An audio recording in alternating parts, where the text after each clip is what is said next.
We all are gonna die. We all are gonna die. We all are gonna die. We all are gonna die. Why don't we help each other prepare for it? Without death there cannot be life. I'm talking about end of life conversations, conversations about the end of life. Death and dying, grief and loss, conversations about the end of life. And it's amazing to see 70 people all sitting listening to one person sing. Wow. And then one other person sings unaccompanied, and then one other person sings, and everybody listens. I heard this disembodied voice. I couldn't see the person who was singing around the corner of the bar, but this beautifully clear voice came across to me, singing a wonderful air, talking about a disembodied voice from the grave. I inquired the name of the song, and it was called The Unquiet Grave, and I was told, that's one of the Revenant Songs. Welcome to this episode of End of Life Conversations. I'm Reverend Wakil David Matthews. And I'm the Reverend Mother, Ana Luisa Armendariz. In this podcast, we share people's experiences with death and dying, grief and loss, and the end of life. We really enjoy all of our excellent and insightful guests. They generously tell their stories with compassion and wisdom. We also want to thank Wakil and Wendy's children and partners for that wonderful introductory song. Okay, let's get started. Welcome, everybody. We are very excited today to welcome Elizabeth Healy, all the way from Westport on the west coast of Ireland, for this episode. She's been singing for as long as she can remember. Her wide range of musical interests includes traditional and folk music, as well as jazz, Americana, and French chansons. Recently, Elizabeth developed a fascination with an important, though largely unexplored aspect of Irish music and cultural heritage, the genre of traditional songs known as Revenant Songs. These songs, deeply rooted in Irish and international folklore, narrate tales of the dead returning, mostly in their full human form, to resolve unfinished earthly matters. Wow, that's important. So cool. Yes. Elizabeth also holds a medical license and is also a mediator.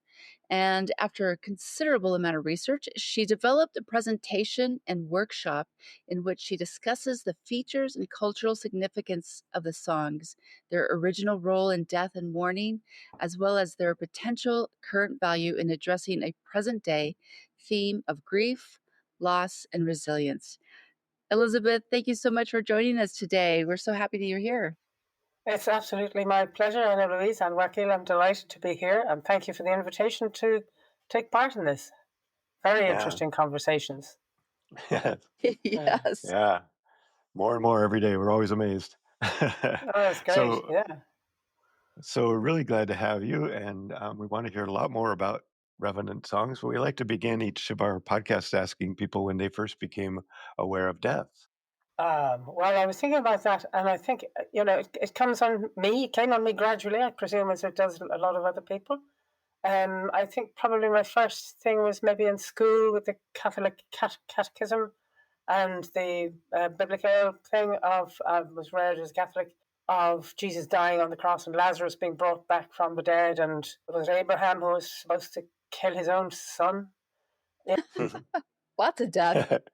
Yeah, that was the start of my demise, I'm afraid. And and then on holidays, we went to holidays for a month every year to a place north of Dublin, and another youngster who was arrived from another country, I won't say where, used to kill frogs and pull off their legs. So that was really shocking, really shocking.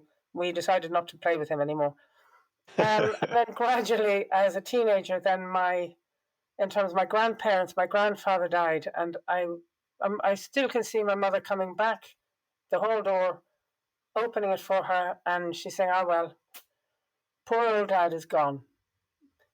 That was the extent of my involvement in his last illness and death. So then, in my as a family, my parents, I suppose, weren't interested. They were city kind of people and fairly well off for a while. And I had no time for the rituals around death in Ireland, where people go to a removals, what they call removals, and queue up in the church or the funeral parlour to say, sorry for your troubles, I'm sorry for your loss. And there can be hundreds. So if you're the bereaved, you're shaking hands, and there's a dizziness of people goes by. So that was all, to my mother anyway, that was all nonsense. She was very cynical about it. That was just people wanting to be noticed and to want to be seen. Oh, I was at that funeral, huge funeral, but it was, all for about them. So I didn't see much about death. And then I qualified as a doctor. And in my first 3 days, I think, I was allocated to take close care of a young woman, 34-year-old woman, mother of 3, now mother of 4. She had just given birth to her 4th child, who was dying of breast cancer. And the reason she was dying, basically, was because treatment, this is 40 years ago now, because treatment had been refused until she gave birth. So those 4 children now had no mother. So that made me think quite deeply as well about a lot of things. But her death was beautiful for one moment. And then somebody utterly accidentally, called the resuscitation team. So for an hour and a half, they were working on somebody who could not be resuscitated. And it took a long time before they stopped, and a long time before the room could be made ready for the husband to come in. He had been coming just before she died. He was on his way into the hospital. He was on his way up the stairs, and she died. And then suddenly all hell broke loose. And I swore at that time, that is not the way I want medicine to be. It was an accident. I know that. It was somebody very inexperienced who pressed the button. But and I was to go down to her post-mortem afterwards, and I said, no, I can't go down to that post-mortem. I won't be able to talk to that husband, having been at the post-mortem and seen parts of her body taken out. And I just said, no, I'll never go to a post-mortem again, and I never want to see death like that. And as a student, just before that, I've had a couple of strange experiences. One of which was actually in Chattanooga, Tennessee. And as a student, I went for the summer. And one Saturday, I woke up feeling strange. Something wrong with my stomach, but I couldn't decide. I wasn't sick, I wasn't nauseated, I wasn't anything, but just something was wrong. And my friends kept asking me, what is wrong? I said, I don't know. I just don't know. And eventually I kind of thought, well, okay, the nearest I can get is that I haven't had anybody die on me. I haven't had a close death. I wasn't thinking of my grandfather because I had no association with his death, really. But it feels kind of as if it might if somebody had died. So I was kind of expecting a phone call all weekend, but it never came. And I thought, oh, well, I'm still feeling this. On Sunday was awful. And Monday was bad, but Tuesday was better. And on Tuesday night, my mother phoned and said, I didn't want to disturb you over the weekend because you might want to come back for the funeral, but your grandmother died on Saturday night, Sunday morning. Wow. So I realized I was closer to my grandmother than I had imagined. And I've had one or two other strange experiences like that. 2 aren't related to death, but one is. I don't know if you want me to go into it now. Well, let me just say this: as you're telling us these stories, death has been a very constant in your formative years and your young educational life. How has death impacted the story of who you've become? So, if that's a way to bring your story into that. Yeah, I think I began, as I said, about Abraham being asked to kill his only son. I thought, no, I'm not having that. I don't buy that. And I suppose that's where I began to learn about child abuse or adult abuse, because I felt that was very abusive. No kind God would actually or should actually do that to anybody. But so I think I developed a sense of, and maybe science had something to do with it as well, the science of medicine or doing physics and chemistry.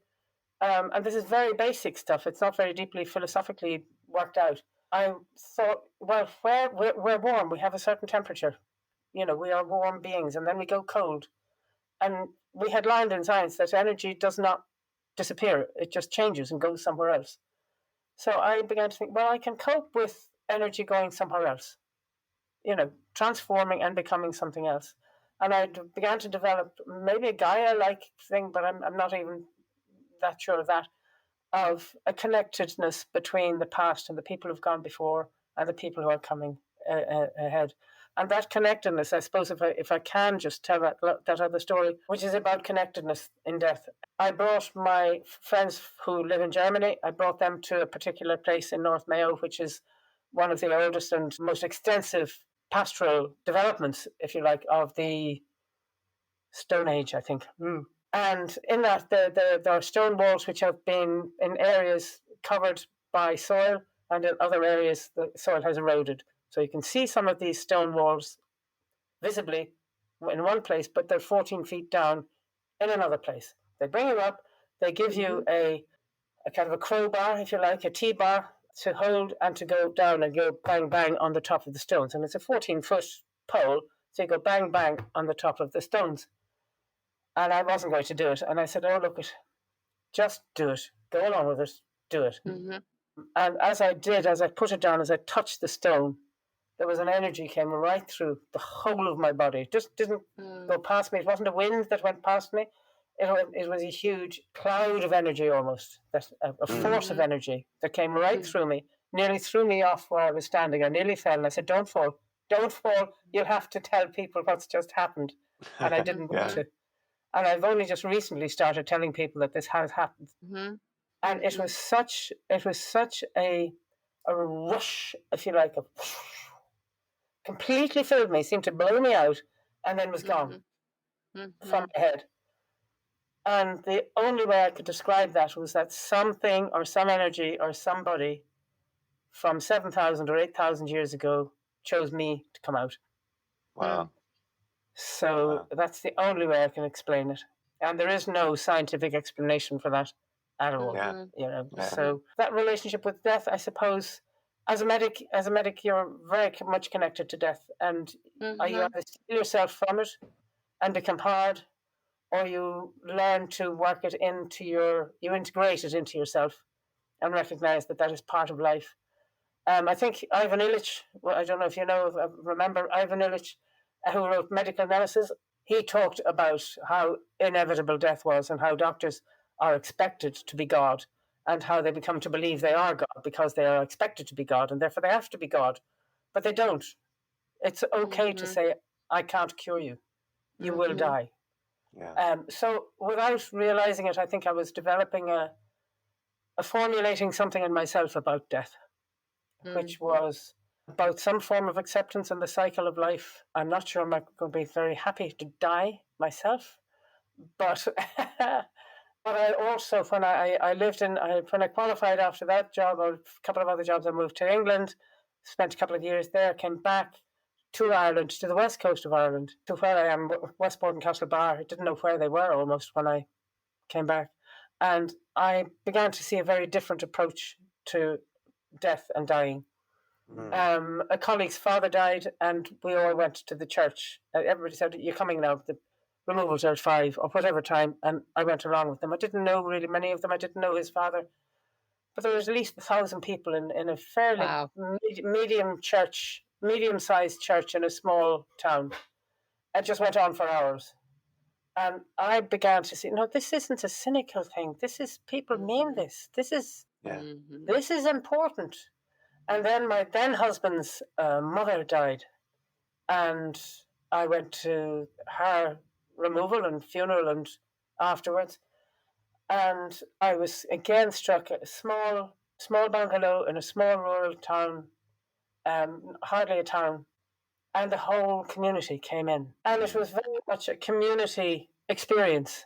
It's your turn this time, but we're with you, and we share your grief, and we share the experience of grief with you.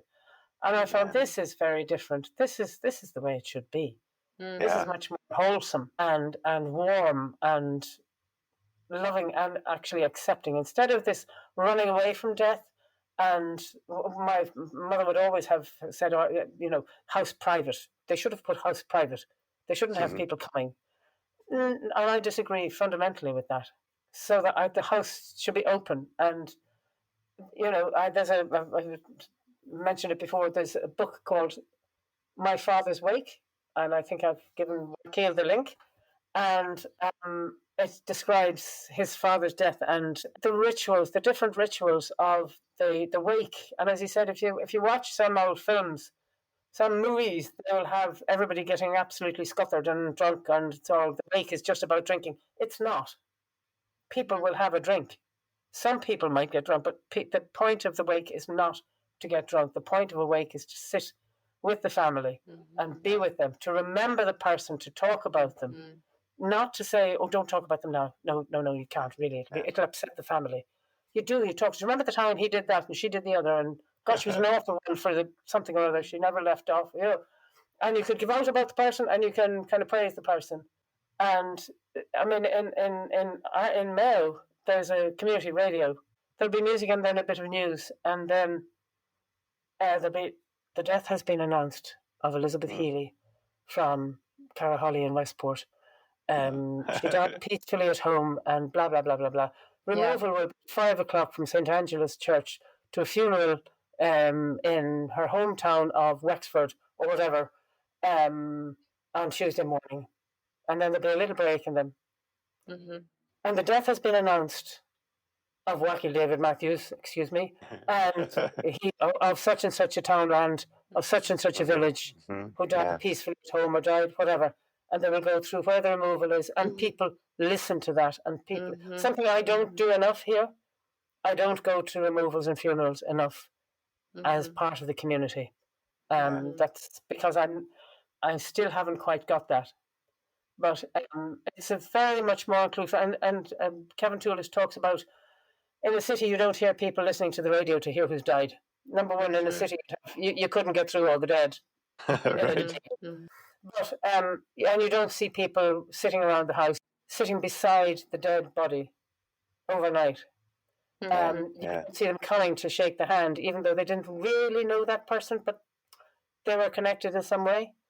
And also he talked about you don't see people standing outside a house waiting for the coffin to come out and be placed on 2 chairs, and then it's lifted into the hearse, and the chairs are kicked from under the coffin, which is a rupture, a symbol of the rupture between life and death. And this is where it is kind of contrasts a little bit with the Revenant Songs, which I'll get on to maybe now. But it's to give the dead person freedom to go, and so that it's breaking the link, so you don't have to come back, and please don't come back. Please don't come There's back. nowhere to sit. No, it's just this is the end. Yeah, This is the that's end. great. Yeah, I really appreciate the look into the cultures that's part of what we like to do in this podcast, is get a better look into cultures that aren't here or have been lost or whatever. And I appreciate that very much. When we spoke earlier, you told us about your extensive work as a singer and doctor and mediator. Maybe you could share a little bit more of your story before this, and then tell us how that led to this current passion you have for Revenant Songs, and talk about what those are and what those mean to you. Yeah, I think there's a tenuous link in a way between my work and these songs and the singing. As I said, I've sung for a long time, but there was a long break. And when I came back to Westport, I began to sing again. I sang locally and did a number of different groups, and 5-piece a cappella women's group, 3-piece jazz group, various others. But then when COVID came, there were a lot of online traditional singing sessions. And I attended 1 or 2 of those a night, and it kept me sane. So that introduced me to people and songs, and introduced me to the singing in a very different way than I had been before. And then after COVID, I decided not to do it. The mediation work was different. I just retrained as a mediator after early retirement, and then stopped doing that. So I've focused much more since the end of COVID on the singing and other creative interests and outlets. So during COVID, I heard 2 songs. One song which was called "The Wife of Usher's Well," which talked about, and this is one of the songs I've given a link for, which talks about the raging grief of a mother who sent her sons away, and within a month they were dead from a plague of some sort. Some of the songs, there's an American version called the Three Babes, and I think they went away to get education, or she sent them away to sea. I can't remember. So different songs can be very different. But in this one, she sent them away and they died of plague. And her rage, and they come back, and they partly, what they do, give out to her for her excessive crying, because, and this is one of the things, excessive crying in those days was considered to inhibit the passage of the dead into whatever lies ahead. And that is a belief that goes back hundreds of years, and it's present in India and in Denmark, I think, as well. In other countries, I'm trying to research that. There are folk tales about that, and there are myths about that in India and Greece and other places. I haven't found any songs yet, but I'm working on that. So they complain that she wets the winding sheet, and the winding sheet is the shroud which the body is wrapped in. And if you wet that sheet, obviously it becomes heavy, and it holds the body down, and so it can't escape into the afterlife. Oh. Yeah. But let me ask you this. Isn't there also a practice of the criers or people who come into... There's keening. Keening is very different. Yes. Is it? Keening. Okay. In fact, it's almost a specialist area. I've been to a couple of conferences on keening, but I wouldn't be knowledgeable about that. There are, but it isn't crying. It's not crying. It's a different thing. Okay. Crying. Yeah, yeah, it's not crying. It is a singing form of keening and of expressing grief and of bringing out grief in the listeners, so that it enables them to grieve. Right. Good. It normalizes the grief that can come out, and it helps them to like join them in that. Okay. Exactly, and very largely it's a woman's activity, although some men have been known. Again, it's not my specialty. I don't know very much about it, but there are still cultures wherein keening is still carried out, and the women do the keening. And there are other cultures where the male can express their grief much more than we allow anybody in the West. Yeah, that's so. We've had podcasts about that one. Yeah. But the other thing is, then I noted that song, and it moved me very deeply. And then in a pub called the Cobblestone Inn in Dublin, where there's a regular singing, very good singing traditional sessions. They're very committed to traditional music. I was sitting at the end of an L-shaped bar, and it's amazing to see 70 people all singing, all listening to one person sing. Wow. And then one other person sings unaccompanied, and then one other person sings, and everybody listens. It's a master class in listening, really. But I heard this disembodied voice. I couldn't see the person who was singing around the corner of the bar, but this beautifully clear voice came across to me, singing a wonderful air and talking about a disembodied voice from the grave. I inquired the name of the song, and it was called The Unquiet Grave, and I was told, that's one of the Revenant Songs. I hadn't known that there were such things as Revenant Songs. So I connected that then to the first song I had heard with the three boys who died, and I began to see a link. And I also heard from a friend how he had depended and leaned on the unquiet grave for solace after the death of a very close relative. So I realized, gosh, these are very old songs. This person and one or two others I talked to about it said, yes, there's solace in these songs. I realized even though they may be from the 14th century or the 16th or 18th century, that even as they stand, they were providing support and solace to people now. Yeah. So I thought I would look into them, and those two songs are the particular two that I heard first. The wife of Usher's Well, the wife at Usher's Well, or the wife of Usher's Well, particularly struck me as well because I heard it during one of the early lockdowns. Mm. And it's about death. The song is When Death Came O'er the Land and Stole Her Boys Away. And I thought, oh, this is a time when death is coming over the land and taking people away. So it struck really deeply. And The Unquiet Grave is very different in that it's a more gentle song. The Wife of Usher's Well is quite an angry song. She curses the wind and the waves and the fish. Poor old fish had nothing to do with the son's death, but they get the stick, they get the projection. Yeah. They get the anger, and then they come back, but then they go again, and then she curses the wind and the waves again and the fish.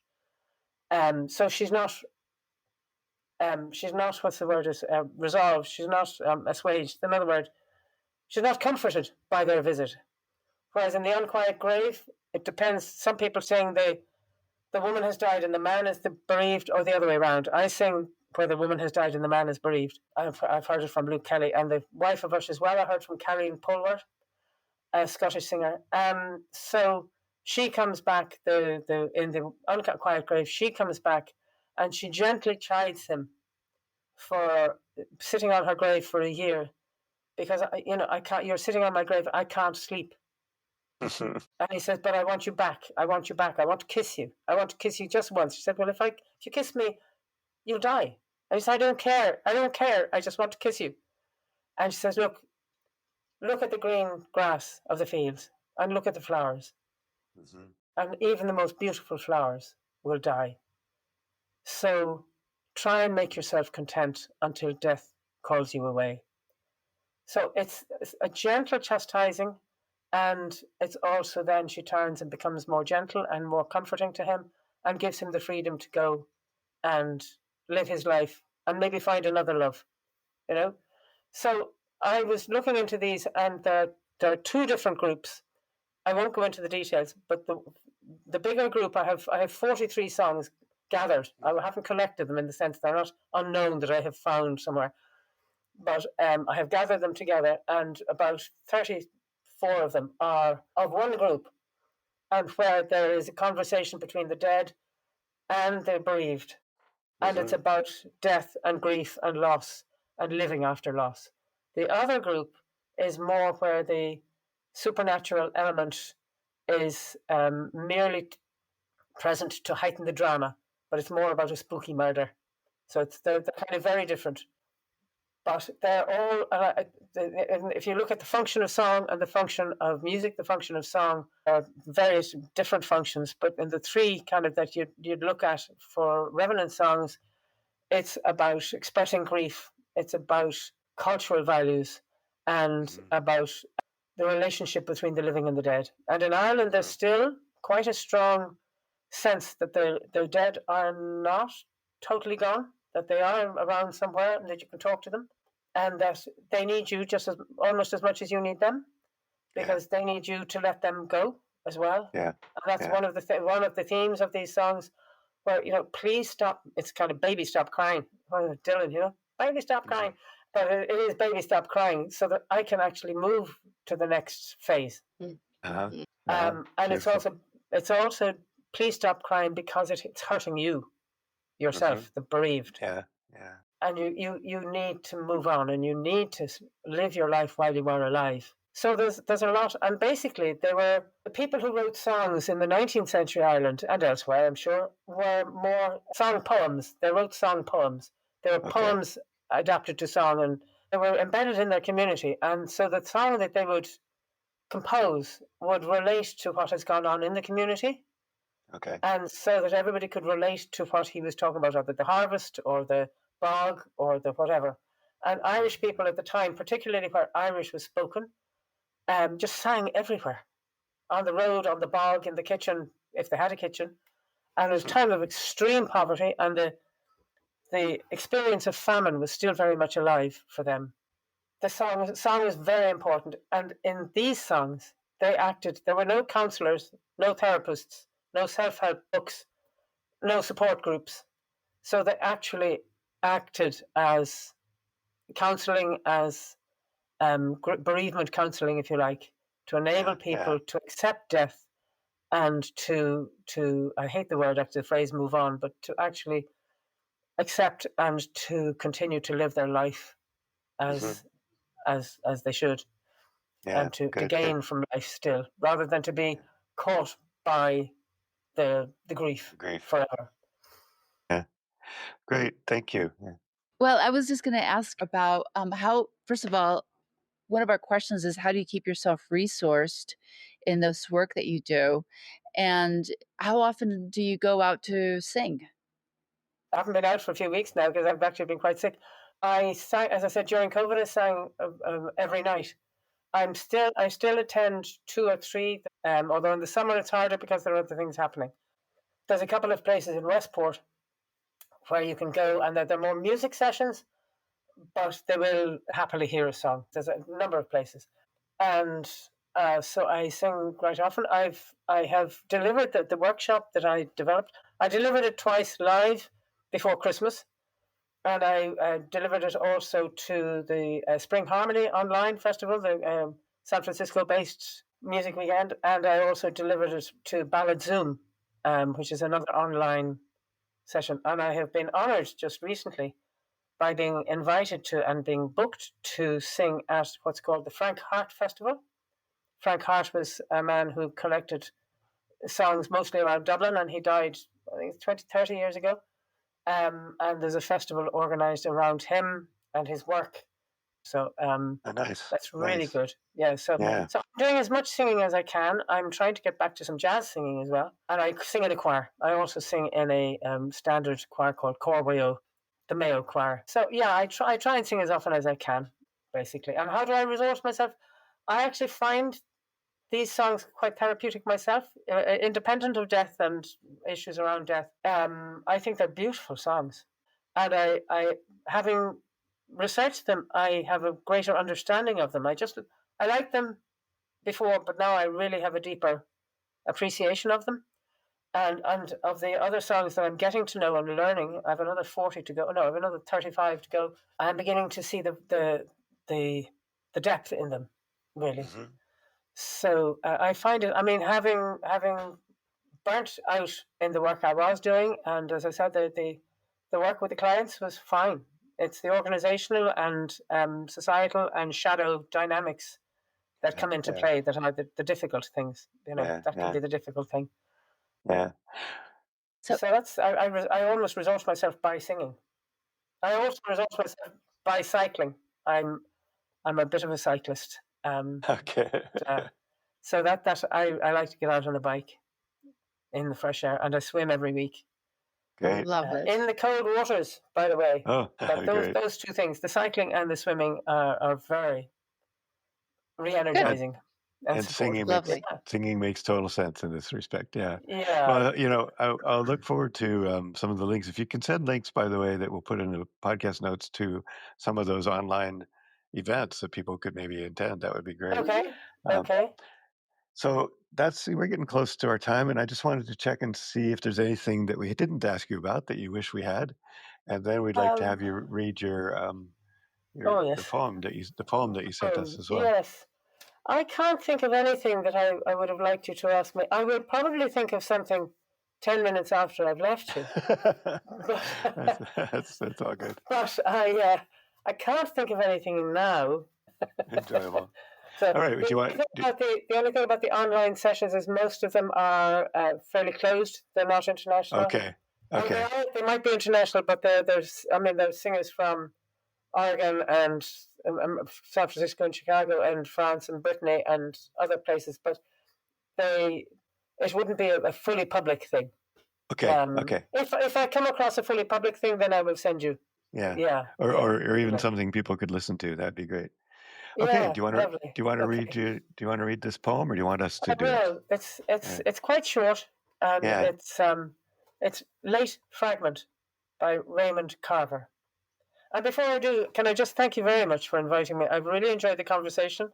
I've really enjoyed meeting you both, and it's been a very interesting time. And it's a wonderful podcast talking about Thank you. Issues that aren't generally brought to the forefront. Yeah, discussed. Yeah. Yes. So well done. Thank you. So now, late fragment by Raymond Carver. And did you get what you wanted from this life? Even so? I did. And what did you want? To call myself beloved? To feel myself beloved on this earth? Beautiful. Yeah. Hmm. Call myself beloved. Yeah. Remember who, I think we were talking about that earlier, that first forgiveness comes for yourself. Yes, Yeah. yes, Right. exactly. Thanks so much for joining us on the End of Life Conversations. We appreciate you and look forward to sharing our stories. We encourage you to subscribe to have access to premium episodes and extra resources. Links to our guests and their recommendations and a transcript of this episode will be in the podcast notes. Yes, thank you so much. And please tell all your friends. Follow us on social media. And again, consider subscribing for some excellent premium content. We want to acknowledge that the music we are using was composed and produced by Charles Heastand. We also want to acknowledge that we live on unceded lands that have been cared for thousands of years by Indigenous peoples who are still here.